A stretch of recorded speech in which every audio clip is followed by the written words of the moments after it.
Querido Señor que estás en el cielo, en este momento solemne vamos a predicar tu palabra. Y no hay ser humano capaz que pueda transmitirla de forma perfecta y que pueda hablar de ti con la capacidad que Jesús lo haría. Y por eso te pido, Señor, que me llenes con tu Santo Espíritu. Nos llenes a todos con tu Santo Espíritu para poder entender tu mensaje. Y para que estos conceptos que aquí transmitamos nos lleven a estudiar más la Biblia y a tratar de conocerte mejor. Gracias por contestar esta oración, porque lo pedimos todo en el nombre de Jesús. Amén. Salvación gratis, pero no barata. ¿Qué quiere decir esto? Hay mucha confusión en la iglesia cristiana con respecto al tema de la salvación. Y hoy yo quiero compartir con ustedes algunos pasajes que nos ayuden a aclarar o a profundizar más el tema de la salvación. La salvación es gratis para cada uno de nosotros, pero no es barata. Es gratis. Y quiero comenzar con un versículo que está, o con un salmo que está en el Salmo 15, que dice así: Señor, ¿quién puede adorar en tu santuario? ¿Quién puede entrar a tu presencia en tu monte santo? Los que llevan una vida intachable y hacen lo correcto. Los que dicen la verdad con corazón sincero. Los que no se prestan al chisme ni le hacen daño a su vecino, ni hablan mal de sus amigos. Los que desprecian a los pecadores descarados y honran a quienes siguen fielmente al Señor y mantienen su palabra aunque salgan perjudicados. Los que prestan dinero sin cobrar intereses y no aceptan sobornos para mentir acerca de un inocente. Esa gente permanecerá firme para siempre. ¿Quién habitará en la presencia de Dios? ¿Quién habitará en su santuario? En otras palabras, ¿quién va a ser salvo? Y acá me dice claramente este pasaje que los que van a ser salvos son aquellos que tienen una vida intachable.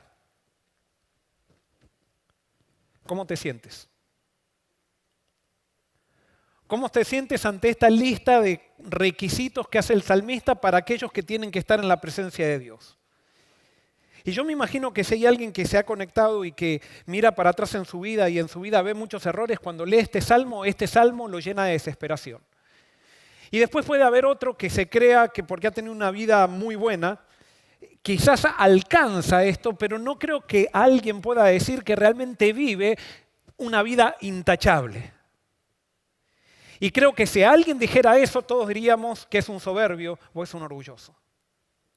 Realmente cuando la Biblia habla de la salvación y de lo que se requiere para la salvación nos pone en un problema. Y el problema está descrito acá, porque cuando nosotros vemos lo que la Biblia pide para ser salvos, todos nos encontramos pequeños. Todos encontramos o nos hallamos en que no alcanzamos.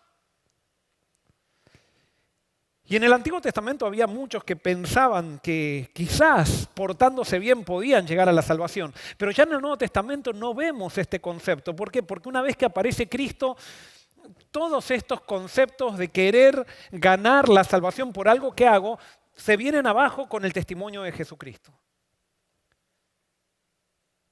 Esto estaba claro también no sé si decir que estaba claro, pero este mensaje también estaba en el Antiguo Testamento, pero se clarifica realmente en el Nuevo Testamento. Y por eso Pablo dice en Romanos 3, 10 al 12, como dicen las Escrituras, no hay ni un solo justo, ni siquiera uno. Nadie es realmente sabio, nadie busca a Dios, todos se desviaron. Todos se volvieron inútiles. No hay ni uno que haga lo bueno, ni uno solo. Aquí Pablo es tajante y Pablo está citando un versículo del Antiguo Testamento, incluso un salmo también. El mismo David que decía, ¿quién habitará en tu santuario? Los que tienen vida intachable. Después el mismo David en otro salmo dice, no hay justo ni aún uno. No es hay algún justo por ahí, hay pocos justos. No, no hay ni aún uno. La persona que tú piensas que es la persona más justa, la persona que tú dices, oh, ese es un hombre de Dios, esa persona no es justa. Y eso es lastimosamente lo que muchos no entendemos, porque hay muchas personas que entienden que tienen una vida que ellos pueden decir, yo realmente soy una persona justa, una persona buena. Y quizás no lo dicen así en palabras, pero lo dan a entender. ¿Y cómo sabemos que lo dan a entender? Toda persona orgullosa es alguien que se siente justo. Porque justamente querer ganar la salvación por las obras me llama o me lleva a ser orgulloso. Y toda persona que se siente por encima de otra, ya sea por su inteligencia, ya sea por sus capacidades económicas, ya sea por su preparación académica, ya sea por la familia que tiene, ya sea por la iglesia a la que pertenece, toda persona que siente orgullo por eso se cree justa. Y la Biblia dice que no hay justo ni aún ¿cuántos? Ni aún uno. ¿Y cuál es el resultado de que no haya justicia en nadie? Romanos 6:23, Pablo los dice, pues la paga que deja el pecado es la muerte. Pero el regalo que Dios da es la vida eterna por medio de Cristo Jesús, Señor nuestro. O sea, el pago que da el pecado, el resultado que da el pecado es la muerte y por eso morimos todos. No hay nadie que no muera.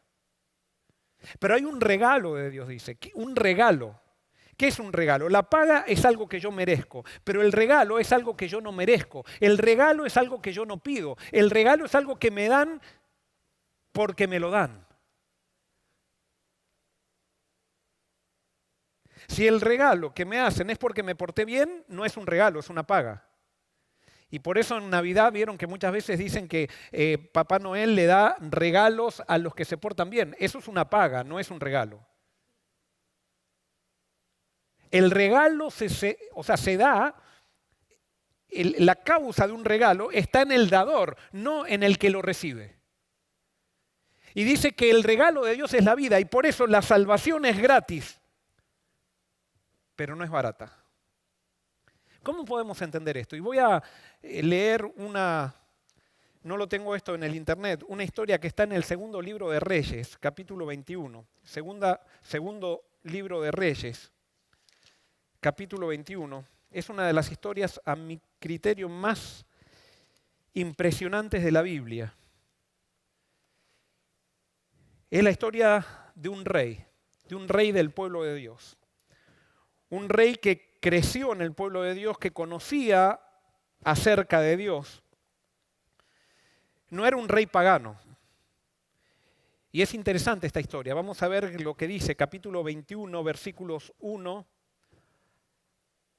al 7. Dice así: 12 años tenía Manasés cuando comenzó a reinar y reinó en Jerusalén 55 años. El nombre de su madre era Epsiba, pero hizo lo malo ante los ojos de Jehová, imitando las abominaciones de las naciones que Jehová había expulsado de delante de los hijos de Israel. Reedificó los lugares altos que su padre Ezequías había derribado. Levantó altares a Baal e hizo una imagen de acera, como había hecho Acab, rey de Israel. Adoró además a todo el ejército de los cielos y rindió culto a aquellas cosas. Asimismo edificó altares en la casa de Jehová, de la que Jehová había dicho, en Jerusalén pondré mi nombre. Y edificó altares para todo el ejército de los cielos en los dos atrios de la casa de Jehová. Además hizo pasar a su hijo por el fuego y se dio a observar los tiempos. Fue agorero e instituyó encantadores y adivinos, multiplicando así la maldad de sus hechos ante los ojos de Jehová para provocarlo a ira. También puso una imagen de acera hecha por él en la casa, de la cual Jehová había dicho a David y a Salomón su hijo: pondré mi nombre para siempre en esta casa y en Jerusalén, a la cual escogí entre todas las tribus de Israel. Este rey, el rey Manasés, fue un rey perverso, totalmente perverso. Comenzó a reinar a los 12 años y dice la tradición judía o la historia judía que a los 14 años ya tenía un hijo. O sea, era un muchacho muy precoz. Y dice que él cambió el culto del verdadero Dios por el culto a Baal. Y nosotros cuando leemos esto del culto a Baal, lo vemos mucho en el Antiguo Testamento y a veces no entendemos realmente lo que era este culto. Y el culto a Baal era un culto totalmente descontrolado. Era un culto, como le llamaban, un culto orgiástico. Baal era el dios Sol. Y lo que representaba Baal muchas veces era un toro, pero especialmente la imagen de Baal era lo que nosotros le llamamos un obelisco. Y yo sé que muchos de ustedes esto lo saben, quizás hoy por primera vez hay algunos que están escuchando esto, pero les voy a contaminar un poco la cabeza. ¿Qué era un obelisco? Un obelisco era un órgano sexual masculino erecto. Eso es lo que es un obelisco. Nada más que ahora, cuando vamos por Washington y vemos eso, o en Buenos Aires, cuando nadie se imagina eso, pero realmente eso representa un obelisco. ¿Por qué? Porque esa era la imagen de Baal. Y para adorar a Baal había que, los que ministraban a Baal eran sacerdotisas, eran prostitutas sagradas. Y para adorar a Baal yo tenía que tener una relación sexual con esas prostitutas para, ellos decían que de esa manera se incitaba al sol, o se excitaba al sol para que el sol fertilice a la semilla y la semilla pueda brotar y así poder comer. Y entonces el culto a Baal era una relación sexual y por eso los profetas siempre le dicen a Israel, ustedes se iban fornicando detrás de los Baales. Porque el culto a Baal era justamente eso. Y dice que Manasés cambió el culto de Dios en el templo y puso el culto a Baal. Imagínense. No solamente hizo eso Manasés, sino que empezó a adorar a todo el ejército de los cielos y se hizo hechicero. Un rey del pueblo de Dios, hechicero, espiritista, como lo quieran llamar, satanista, luciferiano, como quieran llamarle. Eso fue lo que hizo Manasés.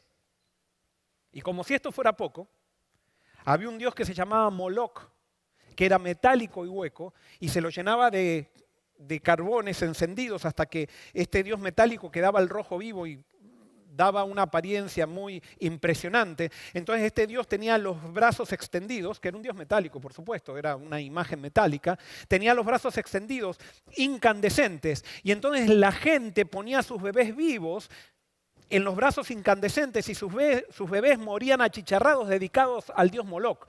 Y dice que Manasés tomó su bebé, tomó su primogénito y lo dedicó a Moloc, el rey del pueblo de Dios.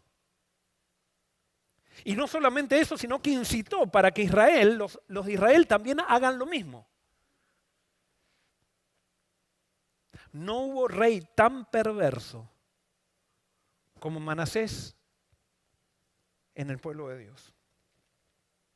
Y si saltamos algunos versículos más, en el versículo 16 dice así: además Manasés derramó tal cantidad de sangre inocente que llenó a Jerusalén de extremo a extremo, aparte del pecado con que hizo pecar a Judá, para que hiciera lo malo ante los ojos de Jehová. O sea, Manasés no solamente influenciaba a los de Judá para que se aparten de Dios, sino que dice que cuando a él no le gustaba a alguien o cuando alguien pensaba diferente a lo que él pensaba, él lo mandaba a matar.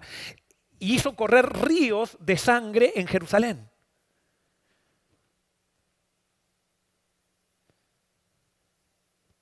El profeta Isaías, el gran profeta Isaías, que fue el que más citó Jesús, que es uno de los profetas que más habló del Mesías, ministró en la época de Manasés. Y Dios, por supuesto, es un Dios de amor, y Dios quería darle un mensaje a su pueblo, y Dios no soportaba ver que su pueblo se descarriaba como se descarriaba por influencia de este rey malvado. Dios mandó a Isaías para que reprenda a Manasés. Y como Isaías era un profeta de Dios, y él no estaba preocupado por quedar bien con el rey, porque los profetas de Dios no están preocupados por quedar bien con el rey. No son pagados por el palacio. Los verdaderos profetas de Dios son la única recompensa que ellos sienten que pueden tener es ser fieles a lo que Dios les dice. Esa es su mayor recompensa. Y Dios lo mandó a reprender a Manasés y e Isaías fue y reprendió a Manasés. A Manasés no le gustó lo que dijo Isaías, hizo ahuecar un tronco, lo metió a Isaías en el medio del tronco y lo aserró por la mitad, y así murió el gran profeta Isaías, aserrado por Manasés.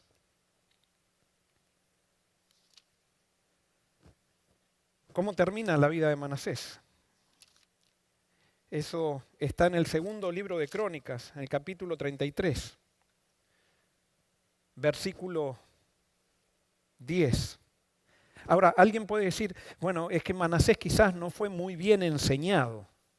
Pero recuerden, Manasés era rey del pueblo de Dios, rey de Jerusalén, o en Jerusalén, rey de Judá.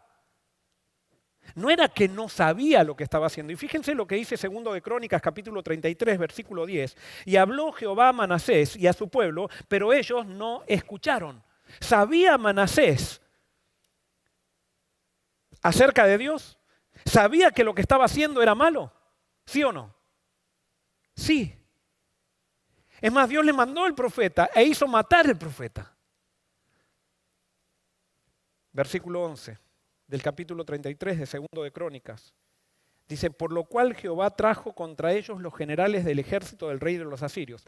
Recuerden que el Antiguo Testamento presenta a Dios como haciendo lo que permite. No es que Jehová trajo al rey de los asirios, sino que con sus acciones, Manasés fue pidiéndole a Dios que se retire de Israel y entonces los asirios vinieron. Y entonces dice, los cuales apresaron con grillo a Manasés y atado con cadenas lo llevaron a Babilonia. Pero cuando se vio en angustia, oró a Jehová su Dios y se humilló profundamente en la presencia del Dios de sus padres. Oró a él y fue atendido, pues Dios oyó su oración y lo hizo retornar a su reino en Jerusalén. Entonces reconoció Manasés que Jehová era Dios. No, esto debe estar equivocado, ¿eh? Debe ser la vida de otro. A ver, vamos a ver el subtítulo. No, dice reinado de Manasés. Es el mismo que aparece en Segundo de Reyes capítulo 21. Dios lo reprende y él no quiere hacer caso. Vienen los asirios y cuando él está en angustia, busca a Dios, ora a Dios, reconoce a Dios y Dios lo perdona. Y Dios lo perdona. Y no solamente lo perdona, sino que lo vuelve a Jerusalén y lo pone de vuelta en el trono. Porque si yo hubiera sido Dios, digo, bueno, para mostrar que soy amor te perdono, Manasés, pero después volvés a un rincón allá a Jerusalén, ¿eh? No te vayas a imaginar que vas a volver al trono. No, es que cuando Dios perdona, Dios no solamente perdona, sino que restaura. Este es el Dios de la Biblia. Este es el Dios que muchas veces la gente no quiere escuchar que hay. Es más, a mucha gente no le gustaría que esta historia esté acá. Esta es la historia del Evangelio que está en el Antiguo Testamento. Porque Dios se revelaba en el Antiguo Testamento mostrándose quién era Él. Y los profetas muchas veces no entendían todo. Y por eso Dios tenía que simplemente hacerle que ellos escriban historias. Y en las historias se podía ver lo que era Dios. Y acá vemos que Dios perdona a Manasés.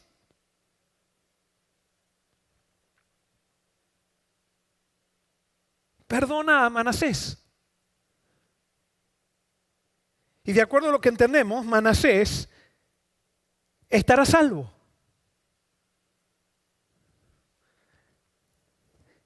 ¡Wow! Este es el Dios de la Biblia. Este es el Dios que muestra a Jesús, que ya aparecía en el Antiguo Testamento. En las historias podemos ver que el mismo criterio de amor está en las historias del Antiguo Testamento. Nada más que en Jesús lo vemos manifestado en carne.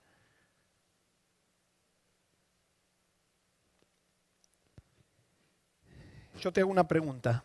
¿Isaías va a ser salvo? Sí, bueno, creemos todos que sí. Escribió uno de los libros más hermosos de todo el Antiguo Testamento. Fue citado por Jesús. Ahora te hago una pregunta. Cuando Isaías estaba siendo aserrado por Manasés, ¿sabía que Manasés iba a ser salvo? Ahora te hago otra pregunta. ¿Puede alguien con rencor heredar la vida eterna? ¿Puede alguien odiando a alguien estar en la presencia de Dios? Y si a las conclusiones que llegamos son ciertas, podemos decir que alguien que tiene rencor no puede heredar la vida eterna. O sea, alguien que tiene rencor, el rencor lo lleva a rechazar a Dios. Pero entonces, si quiere decir que alguien que no tenga rencor, o sea, no puede estar en la presencia de Dios, alguien que tenga rencor no puede estar en la presencia de Dios, quiere decir que cuando Manasés estaba aserrando a Isaías, Isaías ya había perdonado a Manasés. Porque Isaías conocía al Dios de la Biblia.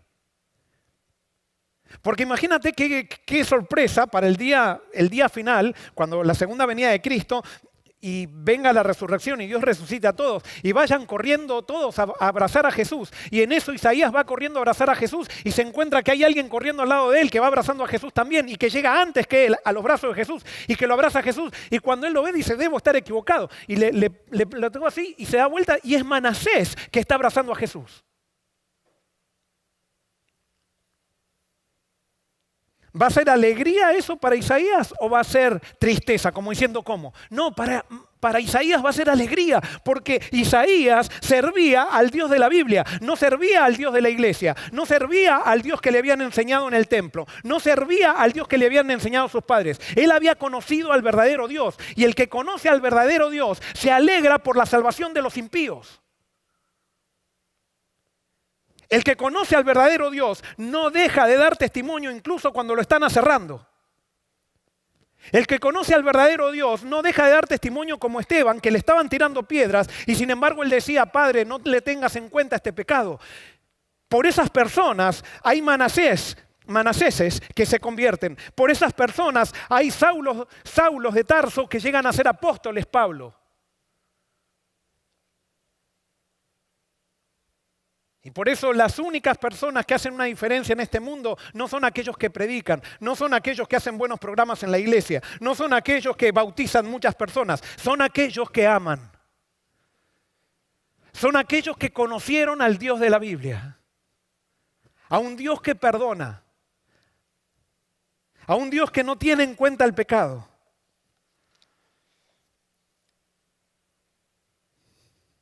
Vamos a leer una historia un poquito diferente. Vamos a Génesis, capítulo 5. Los estoy llevando a dos historias que son dos extremos en la Biblia. Creo que son las historias que están en los dos extremos. Génesis, capítulo 5, versículos 21 al 24. Dice así. Vivió Enoc 65 años y engendró vivió Enoc 65 años y engendró a Matusalén. Después que engendró a Matusalén, caminó Enoc con Dios 300 años y engendró hijos e hijas.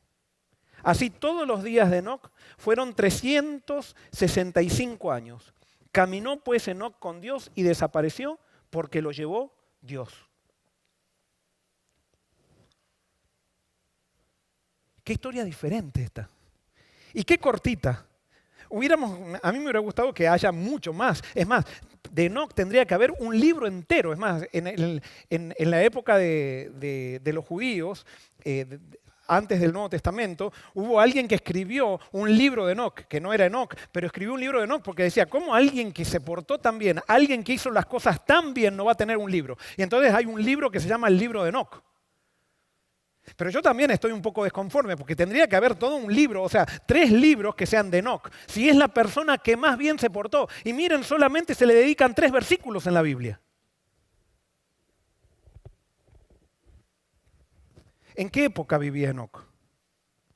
Enoc vivía antes del diluvio. Era una época que la gente vivía como promedio de vida 700, 800 años. Y de acuerdo a lo que dice la Biblia, en la época que vivió Enoc, fue la época comparada con la de ahora. Quizás no tanto, todavía no hemos llegado a la maldad que había en la época de Enoc, porque la Biblia dice que llegó un momento que el hombre pensaba de continuo al mal y que solamente en un mundo que estaba más habitado, incluso que el mundo de ahora, solamente se salvaron 8. Y yo creo que si Cristo viniera hoy, habría más que 8. Es más, la Biblia dice que 144.000 por lo menos.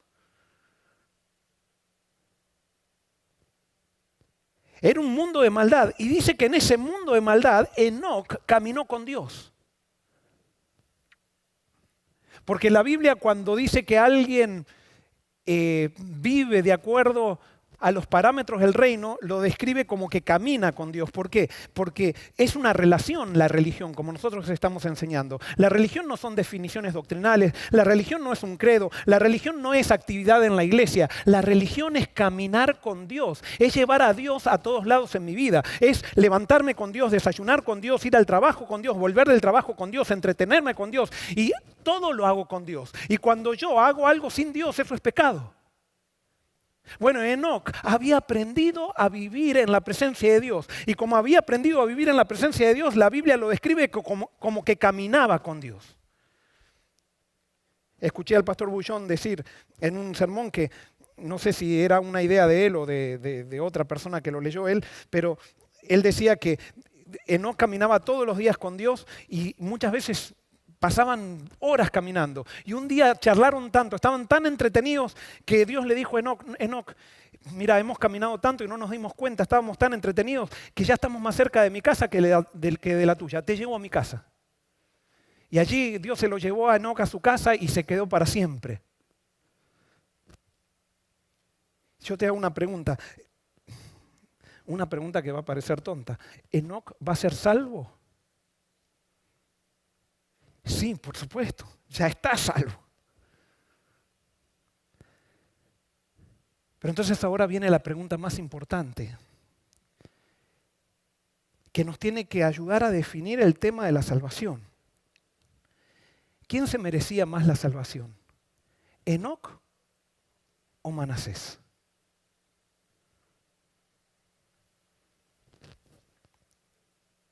¿Quién se merecía más la salvación? ¿Enoc o Manasés? Y yo sé que cuando esto lo hago con un auditorio lleno, muchas veces, esto es un estudio bíblico incluso que yo siempre doy, que yo estoy dando una serie de estudios bíblicos aquí cada sábado con ustedes, estos son estudios bíblicos, y la gente empieza a discutir y entonces algunos dicen, claro, de Enoc no se registra ningún pecado en la Biblia. Pero generalmente la gente piensa que le estoy haciendo una trampa, entonces dice, no, Manasés. Manasés, porque Manasés se tuvo que arrepentir de más cosas. Y entonces, como se tuvo que arrepentir de más cosas, se merecía más la salvación que Enoc. Entonces, te hago una pregunta. ¿Qué causa la salvación? ¿El arrepentimiento? ¿Somos salvos por nuestro arrepentimiento? Entonces ya no adoremos más a Cristo, adoremos al arrepentimiento.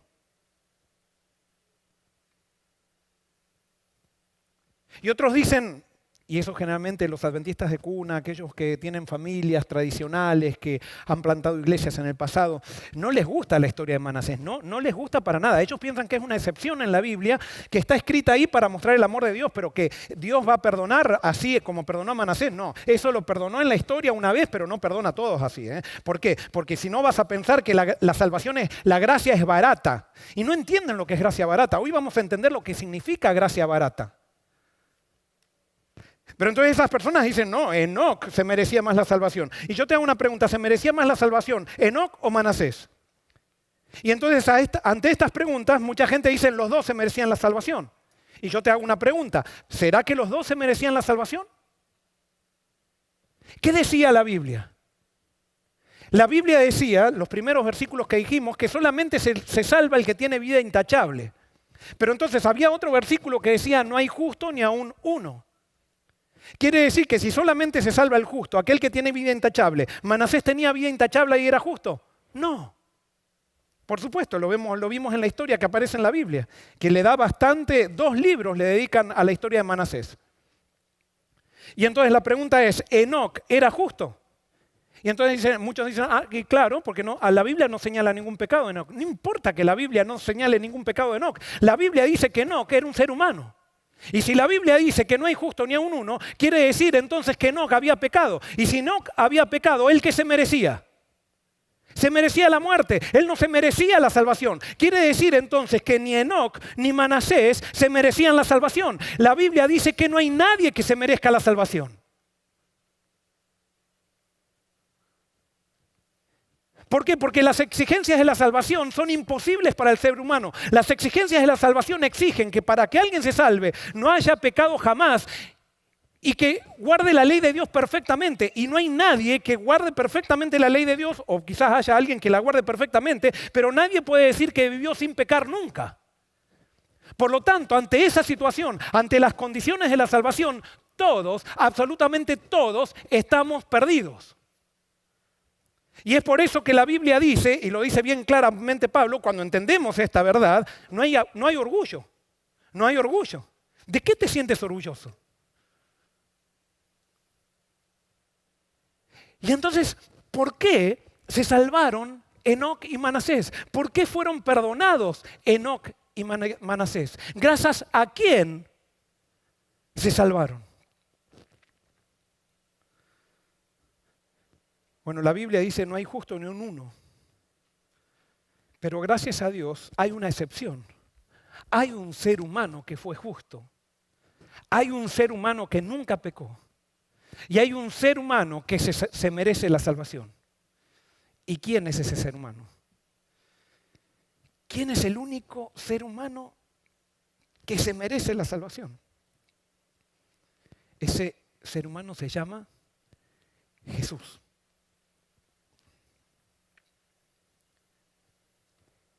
Manasés se salvó gracias a Jesús.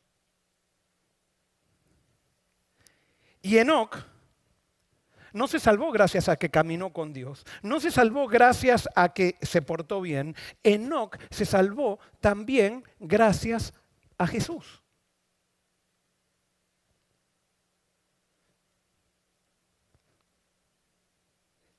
Y es por eso que cuando nosotros en las iglesias predicamos que hay que hacer esto, hay que hacer aquello, hay que portarse bien, hay que hacer lo otro y todo lo demás, nosotros estamos predicando una salvación barata. Porque la salvación es tan cara que solamente la podemos recibir gratis, porque nadie la puede pagar. Por más que te portes bien toda tu vida, desde aquí hasta la segunda venida de Cristo, por más que tú hasta la segunda venida de Cristo no peques, estás perdido, porque te condena tu vida pasada. Entonces no hay nadie ante la salvación que se pueda sentir superior. No hay nadie que pueda decir, pobre, ¿cuántas veces se va a bautizar esta persona? ¿Cuántas veces cayó? No te puedes sentir así, no te puedes sentir así. Sí, hay personas que fallaron en sus acciones más y personas que fallaron menos en sus acciones, pero aquellos que fallaron más en sus acciones, por allí no fallaron tanto en su corazón. Y aquellos que fallaron menos en sus acciones son los que fallan más en su corazón. Porque la Biblia dice que hay un solo pecado, que es el peor pecado, que se llama orgullo. Y hasta que no entendamos eso, no hemos conocido a Jesús. Si no entendemos que el orgullo es el principal pecado, todavía el evangelio está lejos de nosotros.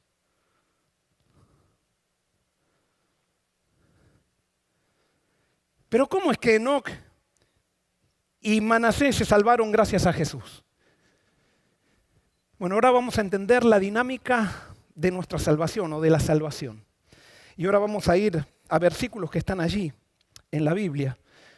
Eclesiastés 12:14 dice, pues Dios traerá toda obra a juicio, juntamente con toda cosa oculta, sea buena o sea mala.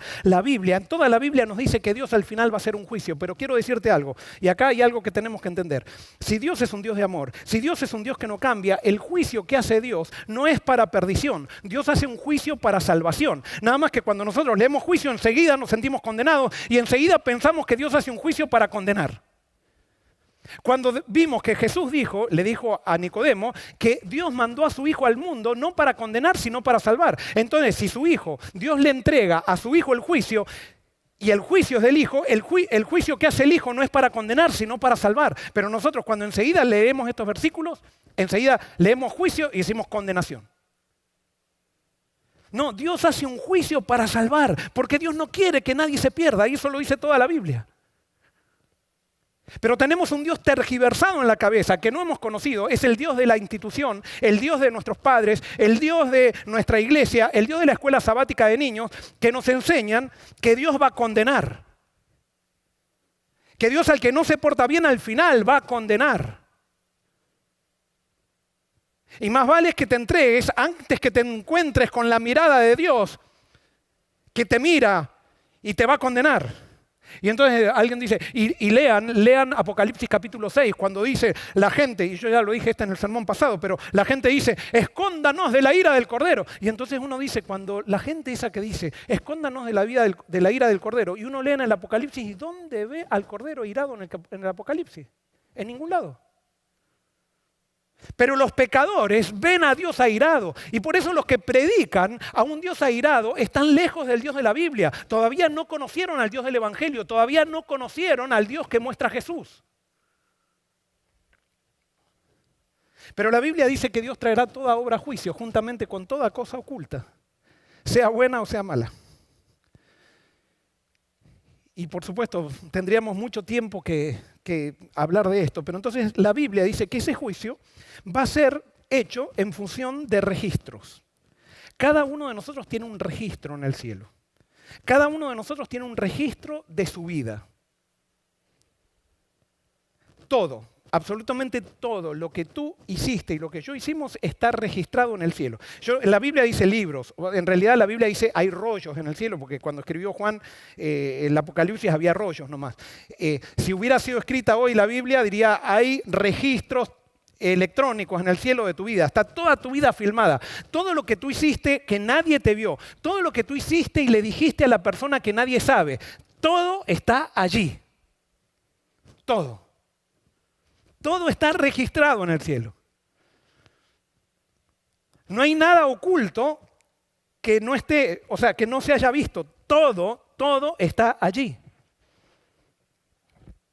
Y entonces Apocalipsis habla de este juicio. Apocalipsis 20, 11 y 12 y 15 dice así. Vi un gran trono blanco y el que estaba sentado en él, de delante del cual huyeron la tierra y el cielo, ningún lugar se halló para ellos. Y vi los muertos, grandes y pequeños, de pie ante Dios. Los libros fueron abiertos y otro libro fue abierto, el cual es el libro de la vida. Y fueron juzgados los muertos por las cosas que estaban escritas en los libros según sus obras. El que no se halló inscrito en el libro de la vida fue lanzado al lago de fuego. Y acá parece como que este juicio es para condenación. No. Y esto es lo que quiero que entiendas. El juicio de Dios comienza con un juicio para salvación. La justicia de Dios no es darle a cada uno lo que merece, sino es darle a cada uno lo que eligió. Entonces Dios hace un juicio y como Él es justo, no puede dejar de darle a cada uno lo que eligió. Entonces dice que en este juicio final cada uno va a ser juzgado por lo que hay en su libro. O sea que tú tienes un libro en el cielo y yo te hago una pregunta. Llega el día del juicio y a ti te juzgan por lo que hay en tu libro. ¿Te salvas o te pierdes? Porque quiero decirte eso que te estás metiendo en pornografía cuando lejos de tu esposa, lejos de tus hijos, que nadie te ve, está registrado ahí. Está registrado. Está registrado ese robo también que tú hiciste en la compañía, que te quedaste con más plata de la que realmente, pero como todos lo hacen, tú también lo hiciste, eso está todo registrado. Está registrado tu mal pensamiento, porque eso sí, a pesar de que es una filmación que registra nuestras acciones, pero también hay un récord de nuestros malos pensamientos. Pero, ojo, no necesitamos tampoco, nuestros malos pensamientos siempre se manifiestan en acciones. O sea, con que haya un registro de nuestra vida, tarde o temprano, nuestras acciones son el reflejo de lo que pensamos. Y eso está todo. Entonces te vuelvo a preguntar, en el día del juicio final, si a ti te juzgan por lo que aparece en tu libro, ¿te salvas o te pierdes? Y quiero decirte algo, si a mí me juzgan, al pastor Joel Barrios, si a mí me juzgan por lo que aparece en mi libro, me pierdo irremisiblemente. Irremisiblemente me pierdo. Y alguien puede decir, es que entonces, pastor, ¿qué? ¿Usted es un hipócrita? no quiero, o sea, no quiero ser hipócrita. Ahora que te diga, yo no soy hipócrita, yo ya creo que hacer una aseveración así es un acto de soberbia. Yo no quiero ser hipócrita. ¿Y sabes por qué no quiero ser hipócrita? Porque Jesús no fue hipócrita. Simplemente por eso. Pero no es que me lo estoy proponiendo, ¿eh? Porque la hipocresía me sale naturalmente. Simplemente quiero caminar con Jesús. Pero sí, si nosotros nos juzgan por nuestro libro, todos nos perdemos. Pero gracias a Dios, que Dios para el juicio final puso un libro que es diferente a todos los libros. Y fíjense, también va a haber un libro. Y allí nos dice que se abrió el libro de la vida en ese juicio. Pero parece que ninguno de los que estaban en ese juicio fue hallado en el libro de la vida y fueron todos arrojados al lago de fuego. Pero entonces, el Apocalipsis 21, 23 y 27 nos habla de un libro que provee Dios. No un libro nuestro, sino un libro diferente. Apocalipsis 21, 23 y 27 dice así: la ciudad, o sea, la Nueva Jerusalén, no tiene necesidad de sol ni de luna que brille en ella, porque la gloria de Dios la ilumina y el Cordero es su lumbrera. No entrará en ella ninguna cosa impura o que haga abominación ni mentira, sino solamente los que están inscritos en el libro de la vida. ¿De quién? Del Cordero. ¿Quiénes entrarán en el cielo? Aquellos que estén inscritos en el libro de la vida del Cordero. Y ahora vamos a entender bien por qué nos salvamos. Cada uno de nosotros tiene un libro, ¿verdad? En el cielo. Y en cada uno de esos libros está nuestra vida. Pero el Apocalipsis dice que hay un libro, que es el libro de la vida del Cordero, que aquellos que estén inscritos en ese libro son los únicos que van a entrar al cielo. Y entonces les hago una pregunta. ¿Cuál es el contenido del libro de la vida del Cordero? Y generalmente la respuesta, que es lo que nos enseñaron desde chiquitos, es los nombres de todos los salvos. No, ese no es el contenido del libro de la vida del Cordero. Ese posiblemente sea el apéndice, pero no es el contenido del libro de la vida del Cordero. Ahora te hago una pregunta. ¿Cuál es el contenido del libro de tu vida? Si dicen, Joel Barrios tiene un libro de su vida en el cielo, el contenido del libro de la vida de Joel Barrios es ¿qué? La vida de Joel Barrios. Entonces, el contenido del libro de la vida del Cordero, ¿qué es? Es la vida del Cordero. ¿Y quién es el Cordero? Jesús. ¿Por qué? Porque el libro de la vida de Jesús es el único que cumple con los requisitos que decía Salmos, que solamente puede estar en la presencia de Dios alguien que tiene una vida intachable. Y Jesús ha sido el único que ha tenido una vida intachable, una vida de amor, una vida donde no hubo rencor, una vida donde no hubo chisme, una vida donde solamente hubo obras buenas. Jesús es el único que tiene la dignidad o que puede salvarse por sí mismo. Entonces Dios regala el libro de la vida de Jesús a todo aquel que quiere ser salvo. Y por eso, ¿cuál es el contenido del libro de la vida del Cordero? El contenido del libro de la vida del Cordero es la vida de Jesús. Es la vida de Jesús. Es la vida perfecta de Jesús. Entonces, tú lo único que tienes que hacer es estar seguro de que tu nombre está en el libro de la vida del Cordero. Y entonces, si llega el día del juicio final, y cuando llegue el día del juicio final, se abren los libros y se abre tu libro, pero ya tu libro no está porque tu libro, tú has puesto tu nombre en el libro de la vida del Cordero, y cuando te dicen pase Juan y pasa Juan, abren el libro de la vida del Cordero en el cual está el nombre de Juan. ¿Se salva Juan o se pierde?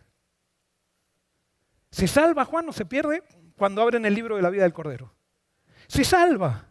¿Por qué? Porque es juzgado según las obras. Sí, el juicio según las obras. Pero cuando tu nombre está en el libro de la vida del Cordero, tú eres juzgado por las obras de Jesús, no por tus obras. Pero si tú no quieres estar en el libro de la vida del Cordero, tú eres juzgado por tus propias obras. Y por más que tú hayas sido un pastor de cuarta generación, por más que hayas plantado 5 iglesias, por más que hayas predicado lindos sermones, por más que hayas bautizado 300.000 personas en las campañas evangélicas, te pierdes, porque esas obras no sirven de nada para la salvación. Lo único que sirve para la salvación es una vida intachable, y el único que tuvo una vida intachable es Jesús.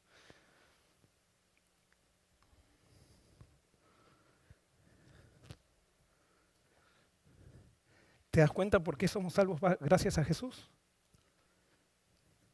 ¿Te das cuenta por qué cuando entendemos la verdad del Evangelio no hay lugar para el orgullo?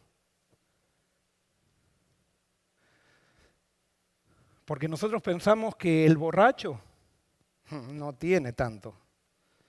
Aquel que viene a la iglesia y cayó como 5 veces, ¿hasta cuándo? Estamos llenos de orgullo. No entendimos la salvación, no entendimos por qué somos salvos. Pensamos que somos salvos porque nos portamos bien. Eso es un engaño. Los que se portan bien van a ser los más perdidos. Y eso no quiere decir que entonces si estoy en el libro de la vida me porto mal. No, porque cuando yo empiezo a entender y empiezo a aceptar la obra de Jesús en mi vida, ahora comienzo a caminar con Él. Vivo en agradecimiento para Él. Y como yo quiero vivir con ese Dios que me ama incondicionalmente, que me dio la salvación gratis, entonces yo quiero vivir en su presencia y quiero vivir de acuerdo a sus parámetros, no de acuerdo a los míos. ¿Y qué es lo primero que destruye Jesús en tu vida? Es el orgullo. ¿Y sabes qué? Cuando se va el orgullo, se empiezan a ir todos los pecados. Todos los demás pecados que tienes en tu vida son por orgullo. El adulterio es por orgullo. La pornografía es por orgullo. No tengo tiempo para analizar lo que estoy diciendo, pero otro sermón quizás lo analicemos. El chisme es por orgullo. El robar es por orgullo. Todo es por orgullo. Y eso es lo que Dios quiere erradicar de tu vida. ¿Y sabes qué? Dios lo puede hacer si es que empiezas a entender quién es Él y cuál es su obra. Solamente se van a salvar los que están inscritos en el libro de la vida del Cordero. Y ahora viene acá algo que posiblemente sea un poquito, los mueva a cada uno de ustedes. Y quiero aclarar que yo lo que predico acá, estamos queriendo establecer un diálogo, pero ojalá que en mis predicaciones te lleven a la Biblia, no a creer lo que yo digo, sino a corroborar con la Biblia lo que estamos predicando. Pero entonces la pregunta es, si todos los que son salvos tienen que estar registrados en el libro de la vida del Cordero, entonces la pregunta es, ¿cuándo somos inscritos en el libro de la vida del Cordero? ¿Cuándo somos inscritos? Y de acuerdo a lo que nos enseñaron siempre, y que yo también lo enseñé, o sea, hasta que estudié este tema acá en la Biblia, lo que nos enseñaron siempre es que somos inscritos en el libro de la vida del Cordero, ¿cuándo? Cuando nos bautizamos. Y entonces está el pastor que está bautizando y dice, y ahora te pedimos, Señor, que inscribas a esta persona en el libro de la vida del Cordero, y lo bautizamos y pensamos que esa persona no estaba registrada y sale del bautismo registrada en el libro de la vida del Cordero. Entonces la pregunta es, ¿qué pasa con los que no se bautizan? Están perdidos. Entonces, para salvarse, tienen todos que venir a mi iglesia a bautizarse porque si no están todos perdidos. No, eso no enseña la Biblia. Eso no enseña la Biblia. Eso fue una manipulación de la iglesia institucional de la Edad Media que utilizó, que muchas veces decían, para asegurar que todos se metan en la iglesia, entonces decían, los niños nacen perdidos y entonces hay que bautizarlos antes de que se mueran porque si se mueren no siendo bautizados se pierden. No, todos nacemos, y ahora voy a explicar esto, todos nacemos enfermos de pecado, pero nacemos salvos. Nacemos cubiertos por la gracia de Dios. Eso lo prediqué un poco el sábado pasado y vamos a seguir profundizando esto. ¿Cuándo somos inscritos en el libro de la vida? Y fíjense lo que dice Apocalipsis 17:8. Y quiero decirles algo. Ustedes lean este versículo en su Biblia y no va a estar traducido al español haciendo fidelidad al griego. ¿Por qué? Porque los que tradujeron la Biblia con sus conceptos. O sea, ellos ya tenían algunos conceptos en la cabeza y a pesar de que trataron de ser lo más fiel posible, cuando llegaban a ciertos versículos que no sabían bien cómo traducir en el griego, lo traducían de acuerdo a lo que tenían en la cabeza. Y por eso este versículo, ahí hay una paréntesis que yo puse, que es, ese que es no está no está en la traducción. Tampoco está en el griego, pero en el griego, por el contexto, se puede saber que la traducción es como ahora lo estoy presentando. Y fíjense cómo dice. Apocalipsis 17:8.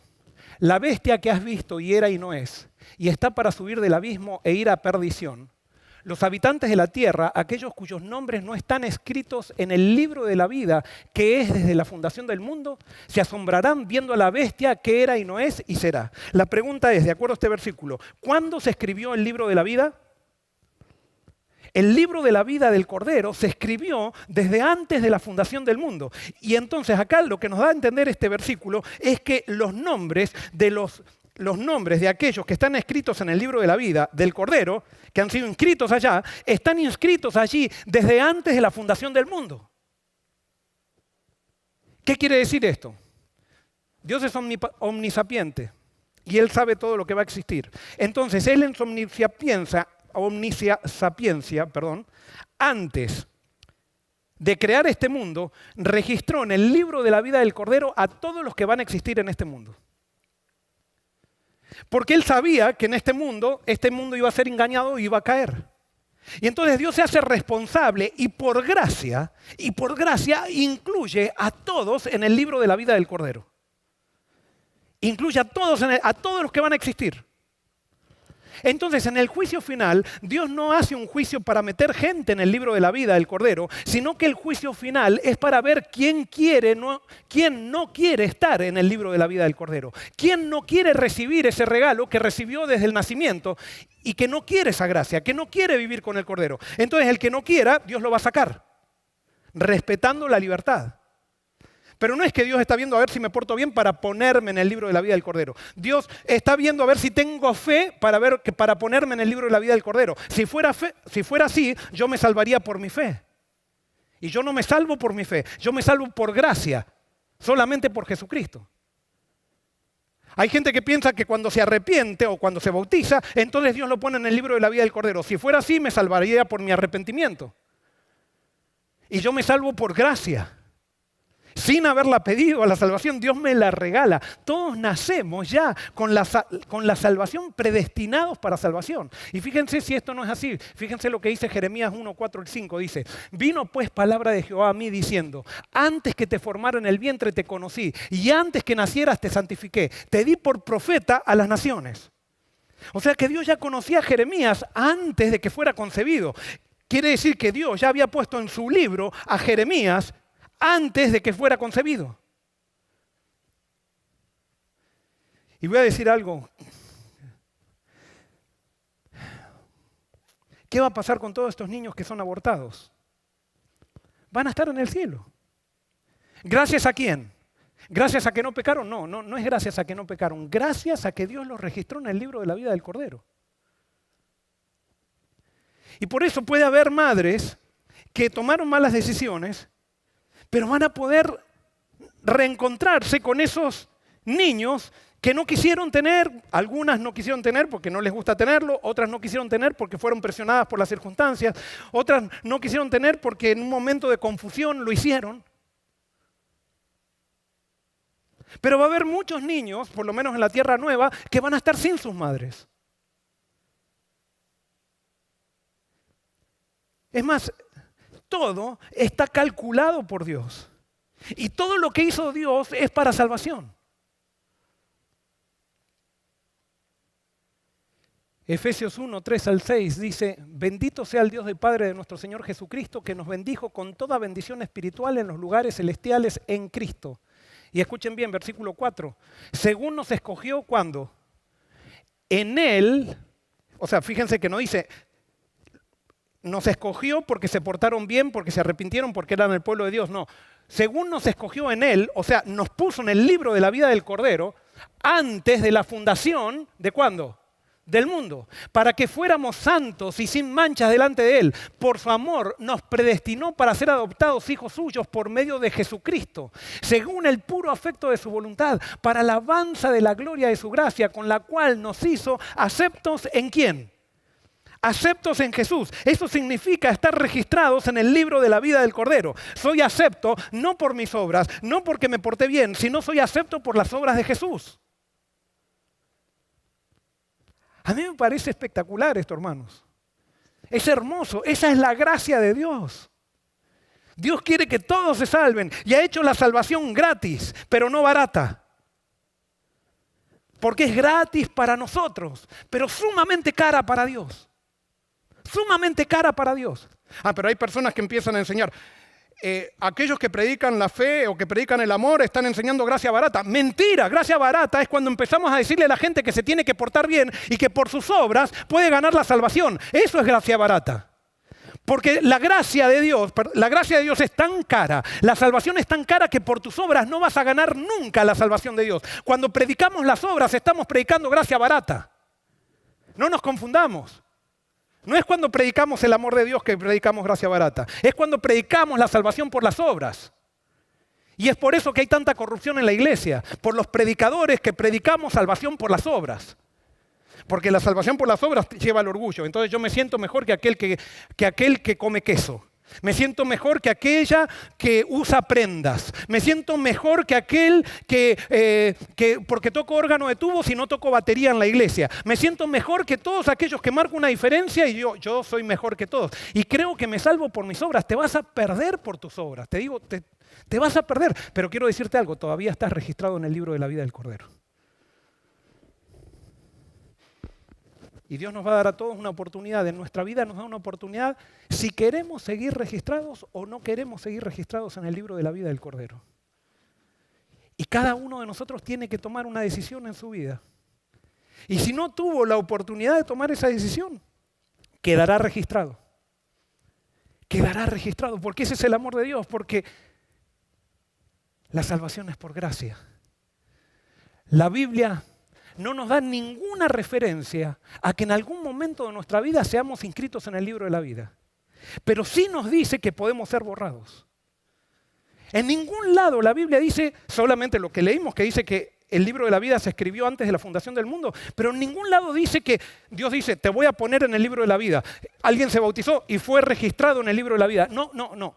La Biblia solamente habla de borrar gente del libro de la vida, pero en ningún lado habla de poner gente, porque Dios ya puso a todos antes de la fundación del mundo, porque Dios quiere que todos nos salvemos. Te voy a mostrar, no estoy inventando esto. Éxodo 32, 31 y 33 dice así. Moisés estaba con Dios hablando y recuerda que el pueblo de Israel adelante de Dios había empezado a adorar los dioses de Egipto y había empezado a rechazar a Dios delante mismo, hizo orgías ahí adelante de Dios y bueno, y había que solucionar esto. Entonces Moisés sube al Sinaí y entonces ante el pecado de Israel pasa esto. Versículo 31 dice, entonces volvió Moisés ante Jehová y le dijo, puesto que este pueblo ha cometido un gran pecado al hacerse dioses de oro, te ruego que me perdones ahora, te ruego que perdones ahora su pecado, y si no, bórrame del libro que has escrito. Y Jehová respondió a Moisés, al que peque contra mí lo borraré yo de mi libro. Había algo que Moisés no había entendido. Sin embargo, lo que era muy lindo lo que estaba haciendo Moisés acá. Primero, acá nos da a entender que Moisés estaba escrito en el libro de la vida. Entonces, Moisés sabía que por ese libro era que él era salvo. Entonces le dice a Dios, mira, si se van a perder estos del pueblo, quítame a mí, pero no los quites a ellos del libro de la vida. Quiere decir que para Moisés todavía esta gente que había adorado un becerro, que había hecho pecado, todavía estaba escrito en el libro de la vida. Y por eso le dice, bórrame del libro que has escrito. O sea, ese libro que Dios había escrito, lo había escrito en el pasado. Y entonces Dios le dice, quédate tranquilo, Moisés, que yo no quiero que se pierda nadie. Y voy a borrar al que no quiera en el futuro, voy a borrar a aquel que no quiera estar en el libro de la vida. Aquel que peque contra mí. Eso quiere decir no querer estar en el libro de la vida. No quiero los beneficios de la gracia de Dios. Pero yo quiero salvar a todos, le dice Dios a Moisés. Apocalipsis 3:5 dice, el vencedor será vestido de vestiduras blancas y no borraré su nombre del libro de la vida y confesaré su nombre delante de mi Padre y delante de sus ángeles. Analicen el mensaje de la iglesia de Sardis y esta iglesia es una iglesia que tiene nombre de que está viva y está muerta, una iglesia hipócrita. Y Dios le dice que todavía está su nombre inscrito ¿dónde? En el libro de la vida. Todavía hay oportunidad. Porque Dios te predestinó para salvación y va a hacer todo lo posible para que tú conozcas su amor y quieras quedarte en ese libro. Todos estamos registrados desde la fundación del mundo en el libro de la vida del Cordero. Todos. La salvación es totalmente por la gracia de un Dios que nos ama e hizo todo para salvarnos. Dios hizo todo para salvarnos. La salvación es gratis, pero no barata. A Dios le costó muchísimo hacer lo que tenía que hacer para que seamos salvos. Y Él estuvo dispuesto a pagar el precio. Es tan cara que nosotros solamente la podemos obtener por un regalo. Y por eso cuando Dios muere, Él no muere para pagar una condena de un Dios airado que iba a matar sino que simplemente muere la paga del pecado. Y muere para dar su vida. Él no solamente quiere que tú estés registrado en el libro de la vida del Cordero, sino que esto es toda una metáfora. Él quiere que estés registrado en Jesús, que vivas en Jesús. Y que empieces a creer en ese Dios que te ama incondicionalmente. Que te ha dado la salvación como Manasés y a pesar de que pecaste todavía no la perdiste. Manasés todavía, a pesar de que sacrificó a su hijo en el fuego, a pesar de que fue un hechicero, a pesar de que fue un orgiástico, a pesar de que mató al profeta de Dios, todavía no había perdido allí la salvación. Todavía Dios no lo había sacado del libro de la vida. Y al final de su vida decide permanecer en ese libro. Y así sella su salvación. Alguien dice, pero ¿por qué entonces predicamos si todos están salvos? Es que predicamos para que nadie rechace la salvación, no para que alguien la acepte, sino para que nadie la rechace. Pero Satanás se la ha arreglado para que prediquemos un Dios malo, un Dios que me salva si me porto bien. Entonces el amor de Dios es condicional a que me porte bien. Y entonces ese amor no me da ganas de estar con un Dios que me exige. Y entonces la gente quiere salvarse por las calles de oro, quiere salvarse por la vida, quiere salvarse por no tener más problemas, pero no quiere salvarse por Jesús, por aquel que nos dio la vida. No, cuando aceptamos a Jesús, comenzamos a caminar con Él y queremos vivir con Él para siempre porque Él quiere vivir para siempre con nosotros. La salvación nuestra es una respuesta a algo que Dios ya hizo. Y a veces no entendemos esto. ¿Sabes cuándo empecé a entender profundamente este tema? Llegué a una iglesia y me decían, yo era pastor joven, recién estaba comenzando mi ministerio, y me decían, pastor, cuidado, y voy a decir el nombre, cuidado con Abel, es una víbora, es una víbora. Y le digo, ¿cuál es Abel? Acá. No, él no viene, él fue borrado de la iglesia, pero es una víbora, pastor. Tenga cuidado, muy astuto. Él predica la fe. Salvación por gracia barata. Pastor, bueno, ya cuando pregunté un poco, todos me venían a hablar de la víbora, y entonces yo digo, ¿qué pasó con Abel? Es un adúltero, pastor. Resulta que él plantó un grupito, estaba plantando una iglesia y resulta que se enredó con la organista y al final la organista estaba casada y él se enredó con ella. Bueno, pasaron unos 3 meses y yo tenía miedo de que algún día aparezca la víbora en la iglesia. Pero un día viene el vecino de la víbora y me dice, pastor, Abel quiere que lo visite. Yo dije. Bueno, entonces, está bien, decirle cuándo. Entonces dice, no me acuerdo el día, pero supónganse que me dijo el martes a las 2 de la tarde. Bueno, me preparé toda una batería de argumentos en la cabeza. Abel, alguien que predicaba la gracia barata. Y entonces Me fui preparado con toda la batería de argumentos para hablar de la santificación y de lo que significa ser un cristiano y de la ética moral que tiene un cristiano que mostrar a la gente. Y llegué a una casita muy sencilla. Una casita prácticamente de un barrio de emergencia. Golpeo la puerta. Y sale Abel y me dice, hola Joel, pastor, pase, pase. Y me encuentro con un hombre muy amable. Por adentro mío yo decía, guarda con la víbora. En cualquier momento pica. Y entonces empecé, bueno, Abel, me dijeron que querías que te visite, contame. Y entonces me empieza a decir, Joel, yo quería decirte que yo asistía a la iglesia, yo incluso fui maestro de escuela sabática toda mi vida. Me encanta leer la Biblia. Y yo ya sentía como que me estaba envolviendo. Pero fue tan amable y al final terminamos. Entonces él me dice, Joel, yo quiero volver a la iglesia y quiero rebautizarme. Dije, qué lío va a hacer esto.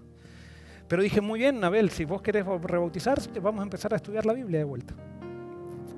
Está bien, me dice, vamos a encontrarnos. Le digo, bueno, el martes que viene a las 2 de la tarde de vuelta. Y empecé a ir a la casa de Abel. Y Abel, yo iba con mis estudios bíblicos, pero ya me di cuenta que yo no tenía que darle estudios bíblicos a Abel porque él sabía más la Biblia que yo. Y Abel comenzó a hablarme de la justificación por la fe, un tema que yo no lo tenía demasiado claro. Yo tenía muy clara la moral. Pero había cosas que Dios sí me había dado y empezamos a compartir, empezamos a dialogar y estuvimos estudiando la Biblia por 1 año y medio, todos los martes a las 2 de la tarde. Me hice muy amigo de Abel. Y Abel me empezó a enseñar a descubrir a Jesús en la Biblia. Abel, la víbora. Abel, el adúltero. Después del 1 año y medio vino una noticia muy linda. Me dice Abel, Joel, quiero rebautizarme.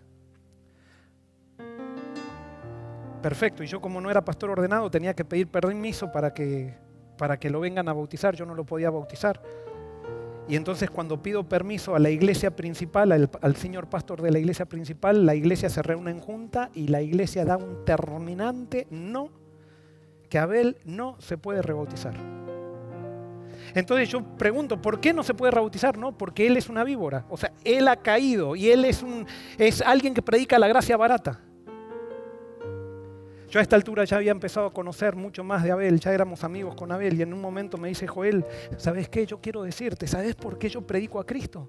¿Sabes por qué yo predico a Cristo? Porque yo fui un adúltero, yo soy un adúltero, ya dejé el adulterio, no quiero saber más nada del adulterio, pero es por gracias. Si no predico a Jesús, me muero. Es en Jesús que encontré esperanza. Es en la vida de Jesús que encuentro paz. Es en Jesús que encontré el perdón. Y por eso no puedo dejar de predicar a Jesús. Sí, me equivoqué. Sí, caí. Pero no quiero vivir para mí. Quiero vivir para Él.